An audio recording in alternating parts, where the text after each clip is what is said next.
Hey, welcome to the Tim and Gugabe podcast. This is your host, Tim Gugabe. How you doing? Yeah, it took me long. Good to be around. How are you going? Good. I think you're like delayed a little, but sorry. Like you're not in synchronization right now. I feel. Yeah, you're coming back. You're fine. Hello. I can hear you. All Yeah, I good. think you're good now. Yeah. Yep, all good. Cool. Well, please like the video, subscribe to the channel, guys, if you haven't already. Let's recap UFC 298. Toria knocked out Volkanovski. Honestly, like both things kind of like both guys showed their win condition, I would say. Wait a second. See if I can fix my connection. Okay. I'll give you a second. It's working. You look fine now. Yeah, we're chopping us. Maybe that'll work. I drop for a second. Hello. Yeah. That might be smoother. Give it a shot. Hello? Yep. Anyway, Toria Volkanovski. Yeah, I think Volkanovski's kind of lost a step physically. Maybe the chin's deteriorated a little bit. I feel like he just kind of benefited the whole way from Holloway managed to keep away a lot of the sort of big singular hitters. Like avoid Volkanovski's chin's not elite. Yeah, good performance to Toria. Don't really rate him as a long-term champion or anything, but good for him. Yeah, solid. If you guys are commenting, is my connection okay? And Gugabe is just a little off. Like I can hear you fine, Gugabe. You're just like not synchronized. So if anyone in the comment can tell me, just so I know. I don't know if it's me or you.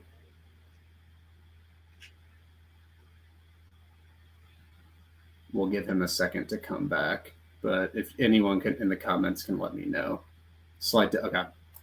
Cool. I think I'm good. I'll let him just join back in. But yeah, like Toria and Volkanovski, I've been going back and forth on this show. Hold on. What's up? Hello. Okay. Yeah, it's better. Yeah. Okay, cool. Yeah, I think you had a slight delay. Like Justin said, I'm good, but I think we can go. Even if you're off, I'm sure we'll come back, and I just won't look at you. I'll just listen to you. But no, like I kept going back and forth on this show on Toria Volkanovski and how I thought it was like a really tough fight, and like honestly, like I knew Toria could hurt him. Like I knew that could happen, and I was like worried about that happening, which I didn't play Volkanovski for that reason. But at the same time, Volkanovski was kind of landing fine, Yeah. like he was he was a minute and a half away from being up 2-0. Like he won the first round, and the second round I thought he was doing pretty well. It's just Toria is very dangerous. Like he just is, and he's aggressive enough and can land enough to where that's always going to be an outcome where he can knock Volkanovski out. But like that, the thing is, like going forward though, Volkanovski's only going to like get older and his chin issues will probably compound. So if they like ran it back, I think picking Toria is probably the right call. But like that version of the fight, I still like. They both presented problems for one another. I mean, if Toria doesn't knock him out, which it doesn't always happen. Like, look, he hasn't knocked out a few guys, if he doesn't knock him out, like Volkanovski could have won that fight. And that's kind of what I overall thought of it. But like, I respect both guys a lot, but I don't want it to be like a thing. I don't think it was a thing where like Toria was easy money because I mean, he got touched up. Like he just did, but they're both really good fighters. So I don't want to like I think it was a really rightfully lined, close, evenly lined fight, in my opinion. Whittaker's weird because I felt like he won 13 minutes of the fight or like more, Yeah,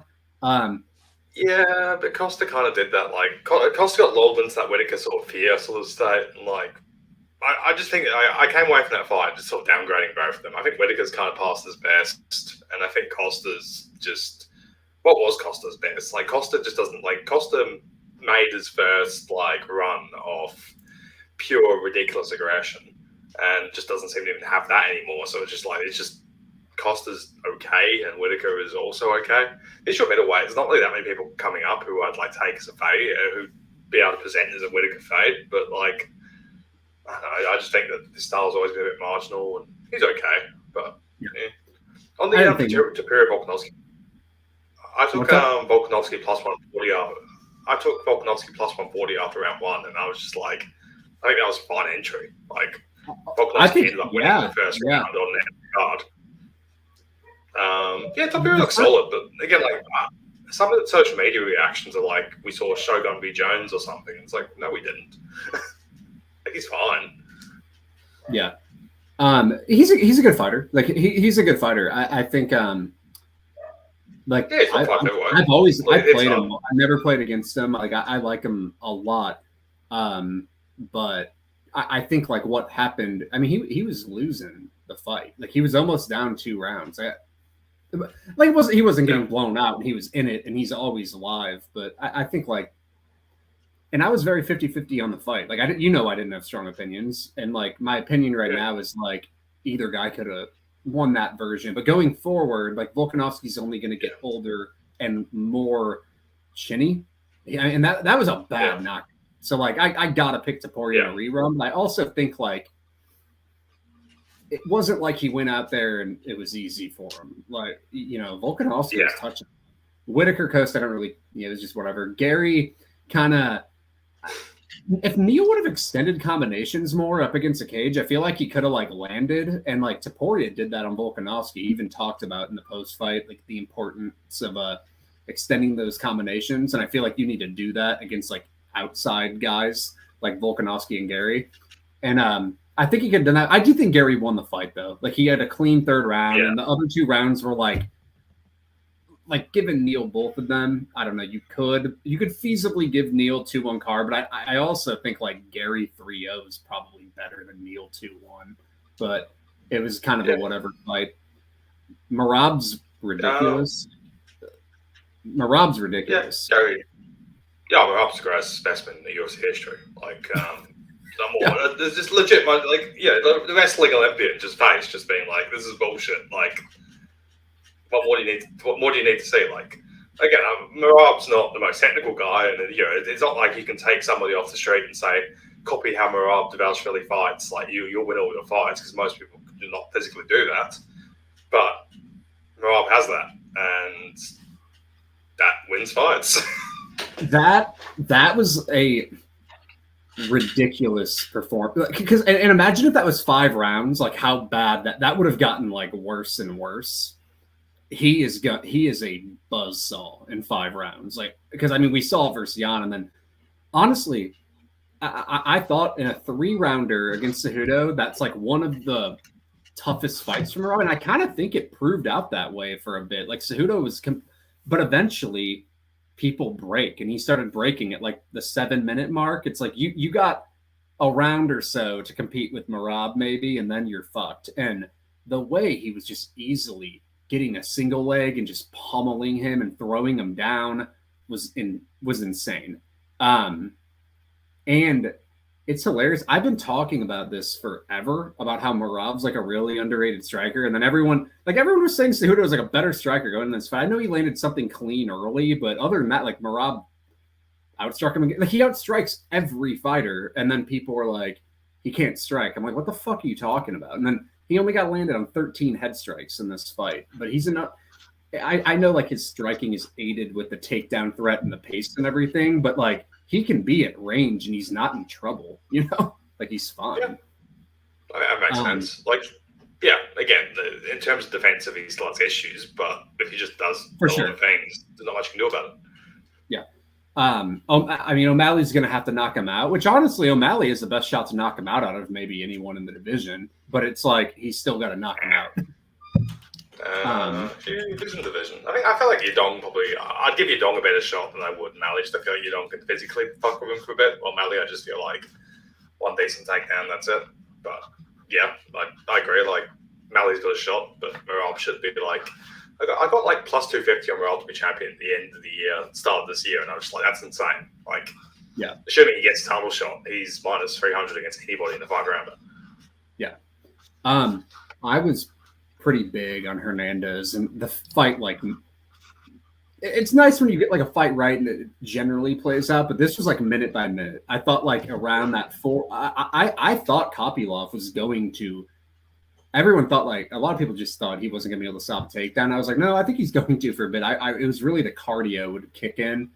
There's like 3 or 4 minutes. Hernandez couldn't really get it, which I kind of thought, and then eventually they came, and on the mat, it's just like a wash, you know. Like Kopylov's just not good when he's grounded, but Kopylov performed well. Like he didn't do a bad job, but did I?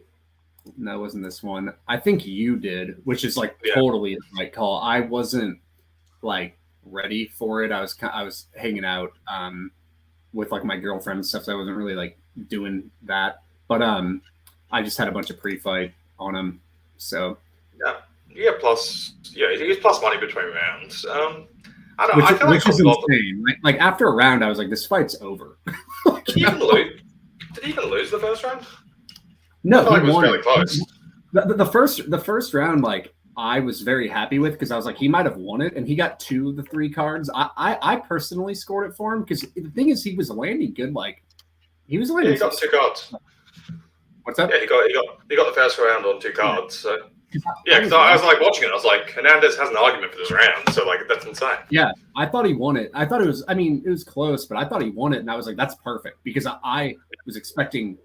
And there was adversity in the first few minutes, and then he kind of pulled back the round in the last 2, you know? But the thing is, like, now I think Fluffy's going to get a little overrated because people like think he's going to be champion. His technical wrestling's not good enough. He's too reliant on pace. There's going to be guys who can stop takedowns and don't gas who will like Sean Strickland would fuck him up bad. But like there's some guys who are going to give him a lot of issues, and I think people are going to like blindly play him in parlays at like minus 300 in the wrong spots, honestly. But I like him, like, and I'll be on him in the right spots. But I don't know. I like him, but I think he's not Merab. I'll tell you that. I'd love to see him against Hermanson. I feel like it'd be a great fight.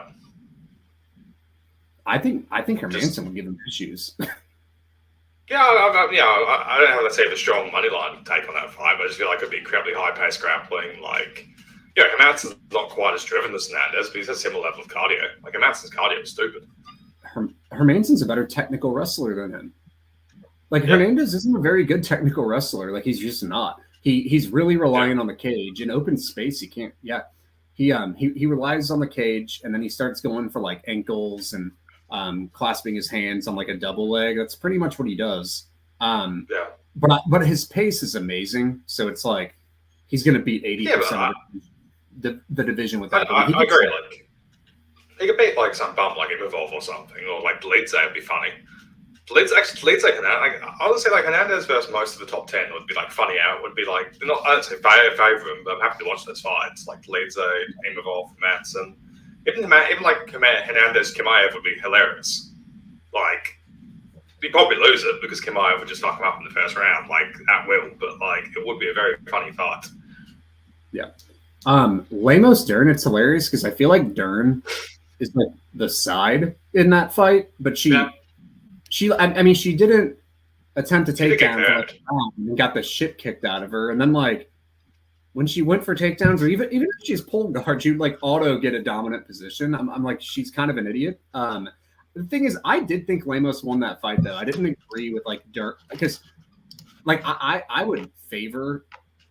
It's hard because I want to favor Dirt in a rerun, but she's also an idiot, so you can't trust her. But she has, if she follows like any type of a game plan, she could dominate that fight. You know. Yeah, I think they're both very silly fighters. They'll probably just keep ping-ponging around women's strawweight top 10. Like, they both can beat anybody in the division the right day. Like, I think Dern could beat Zhang if she had, like, on the right day. It's like, they're both... Like, it's women MMA, and those two just have, like, singular finishing ability in a few ways and stupid physicality. So you can't write off either of them as fighters. But, yeah, I agree. Very stupid fight. I mean, like, round 1 takedown was a bit, like, random exploded me, and then, like, round 3, it was like, what, she hurt her, she wobbled her badly, then she hit the bar guard pull, which I think changed it a little bit, but I don't know. Yeah. De Lima just kind of leg kicked Talfa to death. I don't have to say. Nakamura just stifled submissions. I say this about Lima every single time, but the Lima, if he got his shit together and was slightly younger, has a top 5 heavyweight skill set. Again, he will never actually pull it off because he has this ability to just attract, like, whatever bad can happen to the Lima will happen to the Lima. But, like, legitimately, the Lima has a shot against any other heavyweight. Like, he has, like, a massive defensive issue and he collapses if he has any adversity whatsoever. But, like, the Lima going forwards on offense is, like, a top 5 heavyweight. Like, he has like, he has multiple high win buttons. He has leg kicks. He hits hard. He has like good boxing combos. He can play top. Like, I don't know. Just it's amazing how little Lima has managed to do with his career when like he actually has an elite skill set. The thing is, he's still like won 5 of 7 fights. You know, so it's not like he's like completely dropped the ball. I would say he's more. Should be 6. Like he got rolled against than usual. He's been in the UFC, dude. He's been in the UFC forever, man. He was in the Chael Vonderlei, I think, Brazil season. I think. Yeah. Yeah, and he was he's been around for like 10 years now, which is kind of crazy. If he's 38 years old, and like he probably should be. Yeah, realistically, Romanov is probably the only guy who beats him more often than not of his like UFC losses. Like. Ivanov was a pretty dodgy decision, and Lewis was hilarious. And like, I'm pretty sure he just kicks Lewis in the leg 5 times if he doesn't get flying knee instantly. Yeah, like Lewis would have been. Yeah, he leg kicked TKO's Lewis with a massive clip. But even Romanov, like he was giving Romanov issues, and now we've seen how bad Romanov's cardio is. Would you like? He was plus 450 against Romanov. There was no way he's plus 450 against Romanov really in reality. That's probably like evens at worse. I have to think about it. I still don't like his bottom game. I mean, I agree his bottom game is awful, but like we kept him off for 4 minutes, and Romanov's cardio was so bad. It's just like Romanov has to finish him inside like 1 takedown. That's it.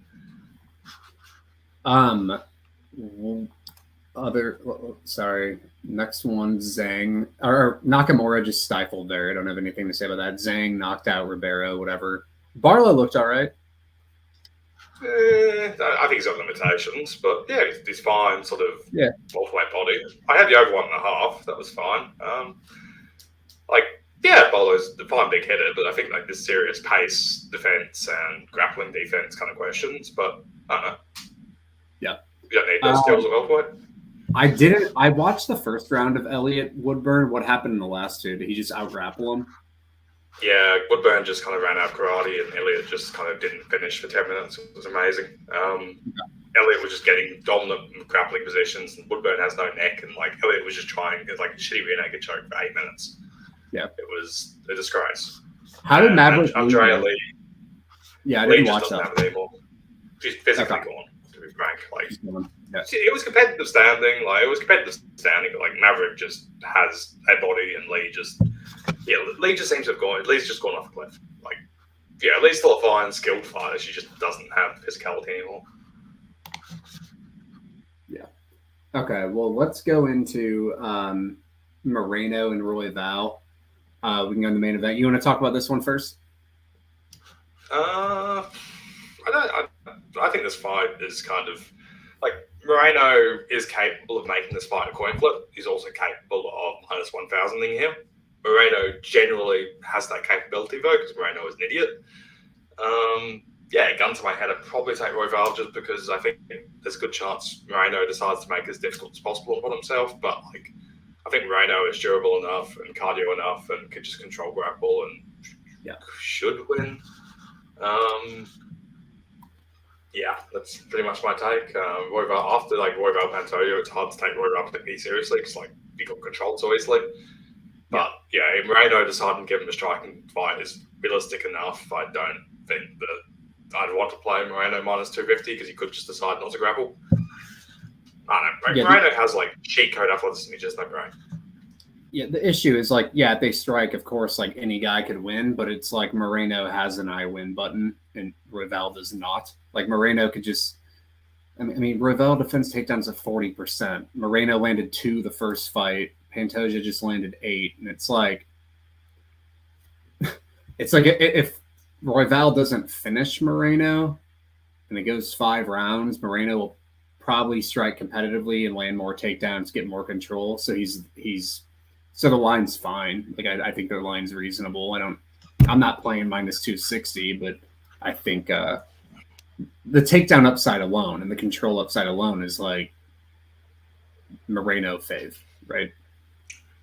Yeah, I mean, the thing that annoys me about Royval was that back during COVID, Royval debuts in short notice against Tim Elliott and is the favourite. And I placed a max bet on Tim Elliott. And somehow Royval outgassed Tim Elliott.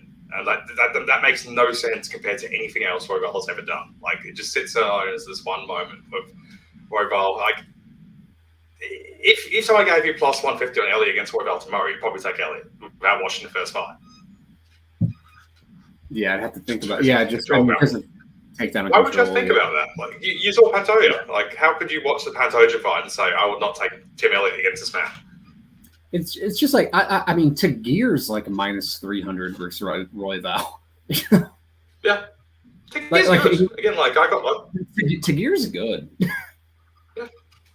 Yeah. Like, yeah, I faded them against Elliott. I think honestly got lucky getting Elliott fade off on him, and now the market just seems to have turned too hard on him. It's classic, like, oh, my prospect lost. He's now plus 5. He now sucks. Like I played him versus Manus and Durden at like minus 150 lines. You know, like, okay, like he dominated them.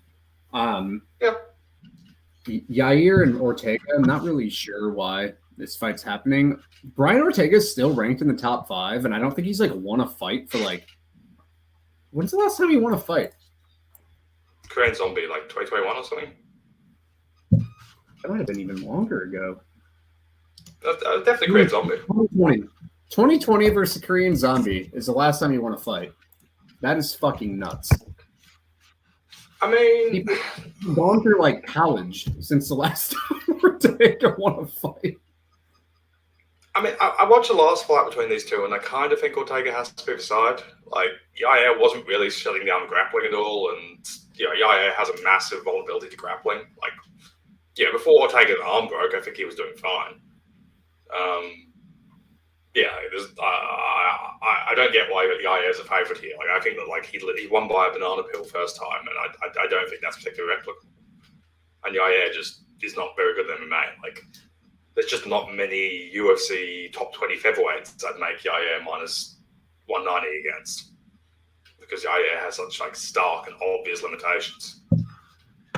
Yeah, I'm not high on either guy. Like I've been historically low on both of these guys. Like Ortega, and like, you know the thing about Ortega, like I think he used to get by on like stupid durability, and I don't know if he has that anymore. Like he used to like run through fire, and then he was so dangerous. It was like kind of like Marlon Vera shit, where he would just like, he's a good finisher, and he would just run through fire, and he'd be around for 15 minutes, so he could just. People always like thought it was a fluke, and it kind of was, but it was also like he's very tough and he's very dangerous. So that's when finishes happen. There's other times when people just pull finishes out of their ass, and I'm like, that's bullshit, But he could do that. But like, I'm worried his durability's gone a bit. Like he's taken some all-time beatings in the cage. The Holloway fight, Volkanovski fight, like, Yeah, but he's got 5 rounds. My view is he's got 5 rounds, and then Yair is such a grappling liability that any sort of prolonged grappling exchange is it could happen. Yeah. Death. Like, Yair is probably the worst grappler he's fought in like ages. Like, Yair is just profoundly bad at grappling. I don't rate. Like, I've always hated Ortega, and I've always faded Yair, but like I think this like in this kind of matchup, I think he should just go to the grappling side.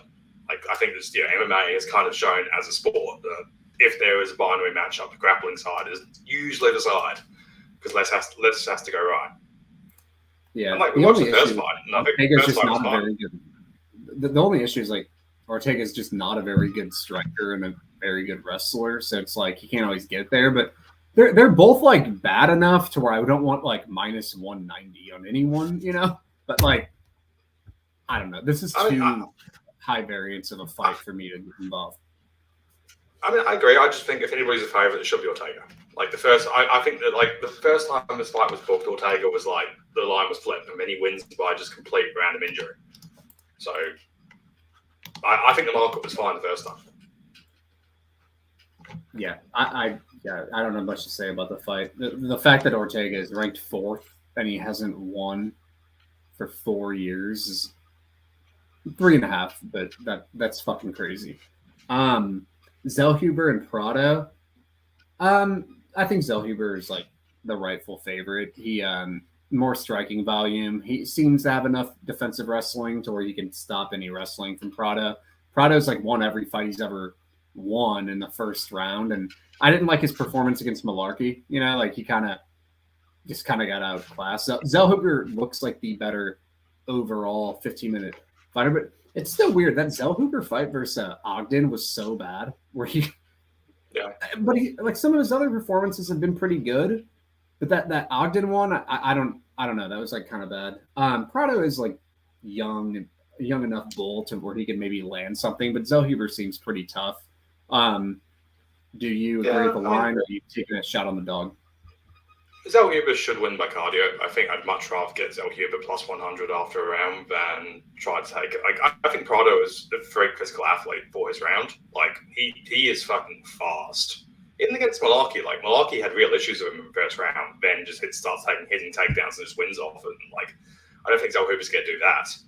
So yeah, I think there's a good chance Prado wins the first round, and then you can just kind of look at live. Yeah, you can look at live Zel-Huber from there. Like. If Zel-Huber was a wrestling threat, I'd understand the price, but yeah, Prado is a knockout threat, and like I just feel like Zel-Huber, you're likely going to get a better price after 5 minutes here. So why the fuck would you bet pro? Like I'd much rather get minus 150 down around. Yeah. So I'd much rather take minus 300 after a round, even minus 150 after a round. Like, I think there's a good chance Prado just comes out and explodes him because Zel-Huber's defense isn't great. Yeah.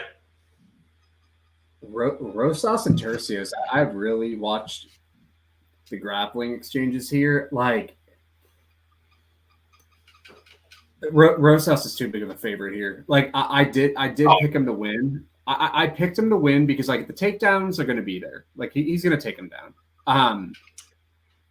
But Turcios just never stops. And like Turcios isn't very good, but another thing is like Turcios does a good job of not giving up his back. Like he's actually doing sweeps and stuff to reverse, and he's not giving like I feel like if Rosas had an easy body triangle opportunity, and like he could still get one, but if that was there, then I'd be like, oh, well, the takedowns are going to land, and he can probably get a body triangle, threaten with a submission, and maybe hold position easier.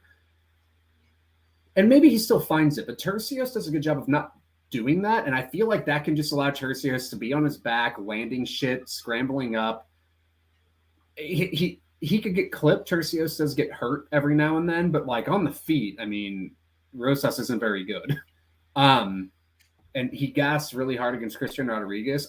Christian Rodriguez is a lot more physical and tougher to like hold down from a physicality standpoint than Turcios, but Turcios is always doing stuff. Like he could still get you tired too. And I'll just say like, he's going to have early success for sure. Rosas, like he'll land some takedowns early. Like I think that's going to happen, but this could get very interesting because Turcios just kind of keeps doing stuff, and the fact that he doesn't give up his back could limit how much he gets controlled easily, and then like if Rosas gets tired and Turcios is just coming forward, and Rosas only landed 2 significant strikes in that fight against what's his name, Christian Rodriguez. Yeah, so it's just like if he doesn't finish Turcios and he's not landing like ground and pound and easily getting a body triangle, he might not be doing enough with his takedowns anyway. Because like Turcios is going to just keep doing shit and be annoying. So it's really, like, I think the line's a little too wide. I'd be careful on Rosas bets this weekend. I will say that. I think the line's a little too wide. I think the line is hilariously off. Like Rosas is. I think it's wide. Yeah. I mean, my view is just unless you think Rosas sub 1 is like plus 100, I do not understand how he can get to this price. Like his cardio was bad. He's a one-trick jiu-jitsu guy, and he's not even that good at jiu-jitsu. Turcios medium bet. Just like again, I think it's probably optimal to take him after round 1.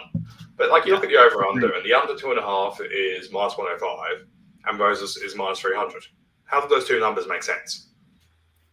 Yeah, I think Turcios live is a good chance because maybe it will give you a chance because maybe those back takes do come easily. I just when I was watching it, I was like,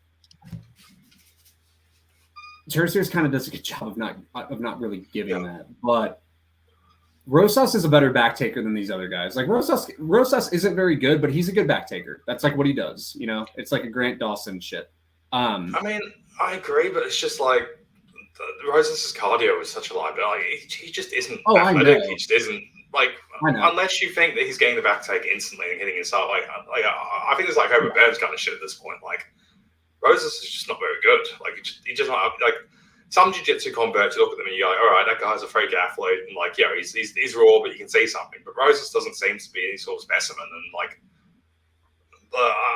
I just can't see how anybody looks at this fight and goes Rosas look minus 300 unless he just sub ones like, or maybe improves massively overnight. Well, I was like, I could see versions of this fight where Turcios looks minus 500.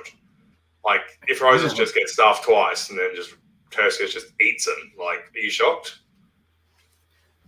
Thing is, even if Rosas gets that first round like he did against Rodriguez, he could gas himself out just from holding position in that first round. You know, unless he's subbing him, how can you cut to minus 300 unless he's subbing him? Like, I don't like, unless you assume he's improved massively, but like Rosas is not very good. It's just funny at like lines like this because you compare to like Fluffy minus 170 last week, and it's like he's got to get knocked out or he's winning, and then this one you're like, fuck, he has ways to lose this, like, like shit could go south for him. So like that's sometimes when I see lines like, I think Turcios. I don't know where people are getting this, I think Turcios is a little too pre. I think the thing of Turcios is that the market looks at the Zahabi loss and goes, that guy's an idiot. He lost to Ivan Zahabi.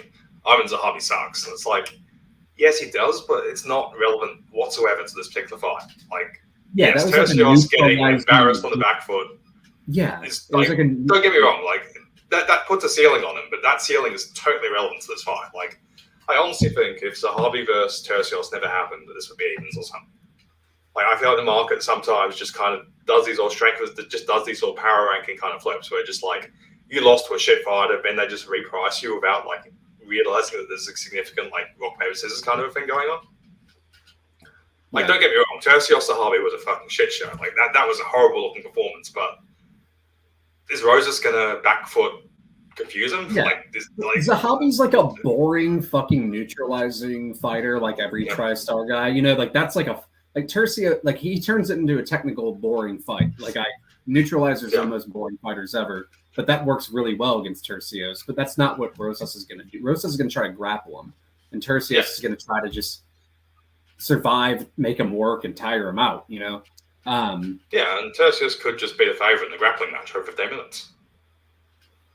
I think Rosas is cleaner. I still think Rosas is going to have success early, like for sure. I agree, but 15 minutes. I feel like Rosas. Don't get me wrong, Rosas probably hits the first 2 or 3 takedowns, but there's going to be a point where it's just Turcios just goes. Yeah, it's a funny fight.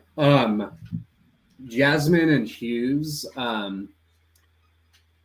Hughes is not this big a dog against anybody but maybe Weili Zhang. Hughes is only this big a dog against, like, say what you want. Sam Hughes, betting on Sam Hughes is like a gold mine. Like, the market just fucking detests her for some reason. I don't understand why, like, Sam Hughes is so hated by the market. Have you seen? It's tough. The only thing is, there's some, like, especially like grappling dependent fighters, because Hughes is pretty physical. Hughes has a good gas tank, and she's physical, so she can tire people out.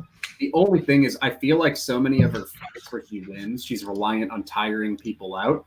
And Yasmin has really good cardio, so it's like She probably can't tire minus out. 500. Have you seen enough of Yasmin's like defensive grappling?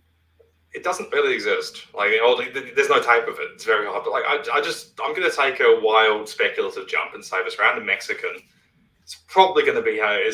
She has no grappling background. It's like maybe she's that good. Maybe she's an elite take. Maybe she's primary on Jedrzejczyk and she just shuts it down. But like minus 500, are you on drugs? Like Hughes has minus 500. Yeah. Who covers minus 500 on Sam Hughes? Like in the UFC flyweight women's division? Tisha Torres.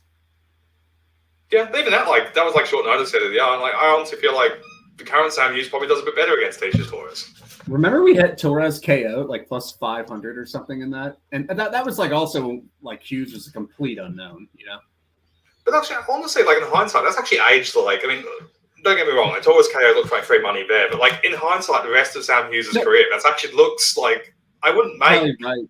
Yeah. No, I know what you mean. Yeah. Like, if like Hughes versus Torres got booked tomorrow and like Torres won and never happened, I'd probably make Hughes like plus 150, plus 200-ish. I could probably take Torres an advantage. Yeah, Just slow down a little bit. Torres is too fast for her, but like, yeah. Is she's kind of like lately Torres? Torres has slowed down a fair bit. What's Torres' last fight? Where was Torres these days? What do you think of Torres Duncan? People are. Manuel Torres is a complete meme. Duncan is hittable, so he could just get flatlined. But I like Duncan in the UFC has been. I don't mind Duncan in the UFC. So like, he has physical limitations. Don't get me wrong, but he seems to actually come with game plans and shit like that. Like he's actually like trying to maximize his limited, but he's a C- athlete, so there is a ceiling. He's kind of on this Bilal Muhammad kind of thing in the UFC. Like, as a regional guy, he used to just be a fucking stupid banger, but now he seems to actually like have takedowns, have leg kicks, have some okay ideas. Like, it's a little bit annoying that he's been struggling so much with some very dire competition, but like Manuel Torres minus 160 needs him to KO one. Like, Torres is a mess apart from that. Yeah, it's just we don't even know what Torres is after a round. And the thing is, Duncan can fight. Duncan has good cardio. So I picked him to win. Like, I fade early finishers. That's just what I do. I did pick Duncan to win. But, like, Torres could run out there like an idiot. And Duncan's been hurt and knocked out before. And, he could knock him out. I like my whole philosophy is like the fade finishes, but I feel like you have to fade them whenever you're not as worried about them. Like Kopylov Hernandez, right? Where like this one and like Toria Volk, I'm like, I'm gonna pick the round winners. I pick Volk, I'm gonna pick Duncan here, but I am actually kind of worried about this because like durability and danger are there, But like Duncan's probably a better fighter if he doesn't get knocked out in 6 minutes, like he's probably going to win, but he might. Like Torres, and the thing is, Torres got tagged in that last fight versus Mota. Do you remember that? Like before he like elbowed him, he got tagged like multiple times, and like because Duncan could just turn out to like dominate him. I think you got to take. Yeah. I think it's dog or pass personally, but like Torres might run out there with his eyes closed like a fucking moron and just knock him dead. Yeah, but I'm not. Torres even minus Camacho. 160. Fuck no, Even Camacho fight, it looked like Torres was kind of slowing down after Torres owned him for 3 minutes. Seemed to just he was having like a hard breather. Then he just lands one more flailing hook and he kills him. But like it looked like Torres had actually like started to cardio curve. So I just don't like Torres is just a power meme. Like, and Duncan can mix the martials like at some level. Like he knows what leg kicks are. He seems willing to take downs. He's willing to cage push. Like I think Duncan's fine. Like it's possible he gets killed, but like who the fuck wants to bet Manuel Torres minus whatever business? Agreed, 100%. Like I think the plus money is the way to go, especially if that line keeps moving. Especially. But I live bet Duncan, great thing too. I would say because that early storm will be there, but Duncan could hurt him too. Like, I don't know. Like, I'm not convinced this guy can't get hurt, I picked Chairez originally. I played him at like minus 190, minus 200. He was going to win, but I don't even want to talk about that. That was a terrible. That shouldn't have been a no contest anyway. I don't know. Like I think Lacerda probably has to finish him earlier. He's probably going to lose. Do you have any thoughts on how about Puelles Ziam? What do you think about that one?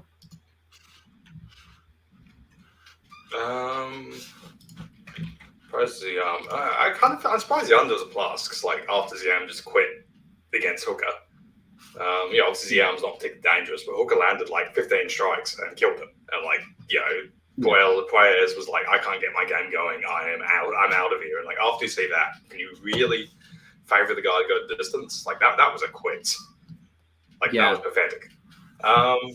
Ziam is permissive enough of stupid grappling, but he could definitely get done. I just think a shit show. Yeah, it's a shit show for sure. I think Ziam's a rightful favorite because Puelles pretty much has to win by knee bar to win. But it's like these fighters should be able to stop something like that and because Puelles is like the worst striker in the UFC. Puelles having the success he had just like makes no sense in hindsight. Like him beating Guida. Like, how the fuck? Guida just gets subbed all the time, though. So it actually kind of makes sense. Like, he gets subbed all the time. Yeah, I mean, yes, but also, like, come on, like, not that all the time. Like, a lot of greater sub losses are like club subs and that kind of stuff, or like decent guys. Yeah. Do you have anything else to say? Do you want to talk about Naimov Silva for Benji? Oh god, Naimov is. Why is this fight happening? Like Naimov just like ran off these two like insane upsets and then just fights Eric Silva. It's like, is Naimov's manager okay? Naimov like. I think it's Naimov genius. This is genius managing. Don't like when you go forward after a Wood, you're gonna start losing fights and then probably lose like 3 in a row. But like instead, get your show and win bonus against Eric Silva. Like, dude, if I was a manager, I would be like, okay, I want to fight Eric Silva. Okay, I want to fight Claudio Puelles. Like, I don't know. Like, if I feel like a capper needs to be like the assistant to a manager and be like, no, that's not the fight we want. Like, I remember I was talking to Grant Dawson on my YouTube channel, and he was like, yeah, I'd rather just fight bottom of the barrel guys and get like, you know what I mean? Just like get a win, get a show and win bonus. And then like, not only do you get more current earnings, but if you go on a win streak, you're more likely to kind of get a higher like salary in general. And then you're also just less likely to get cut. And you're also way less likely to get like brain damage. Instead, like you look at some of the guys these people fight, and I'm like, what the fuck? Like O'Malley did it right. He got built up like perfectly, you know? I mean, my thing here is Silva is enough. Like, Naimov is not great at defensive jiu-jitsu. Like, legitimately, he does have submission and defense issues, and Silva could actually like meme his ass. So, like, that is a concern. But Naimov seems to have been on a very strong course of enhancers since he came to the UFC. The man is physical as fuck. I'll give him that. Like, him against Wood was kind of funny in that respect. But no, Eric Silva's getting a sub one, and everybody's gonna laugh. It's gonna be funny. That's what happened. You incur too much negative karma by taking on Eric Silva. All right, that's all. I got to roll. Sorry, Gugabe. I got to roll. So we'll talk about. I think the next card is what is it? Rosenstreet Gaziev. Okay, we'll talk about that. We'll talk about that next month. I didn't even know that was. Week off is there? Week off? No week off. Never mind, I'm wrong. No, it's not a short month, so. Yep. But it's not bad fight. Sorry. We'll talk next week. We have that, and then we have 299 coming up, which is a good one. So that will be fun. But thank you, Gugabe. Thank you everyone for listening. Catch you guys. See you. Thanks for listening. Bye.